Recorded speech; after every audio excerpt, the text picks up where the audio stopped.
శ్రవణ్ నిరాహార దీక్ష చేస్తూ ఉన్నారు. మేము శాసనసభ్యులుగా ప్రభుత్వ విధానంలో భాగంగా గడప గడపకి మన ప్రభుత్వ కార్యక్రమంలో భాగంగా ఇళ్ళకెళ్ళినప్పుడు పథకాలు వచ్చినాయి అని అడిగిన క్రమంలో ఎక్కువ మంది కుటుంబాల నుంచి ఈ ఫీజు రియంబర్స్మెంట్ విషయంలోనే పెద్ద ప్రతిబంధకాలు మాకు ఎదురయ్యి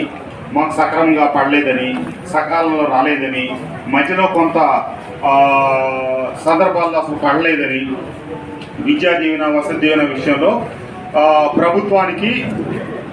కళాశాలలకి ఆ పథకం అమలు చేసే విషయంలో చాలా లోపాలు ఉన్నాయి. కాబట్టి తప్పకుండా అది సక్రమంగా జరగాలని,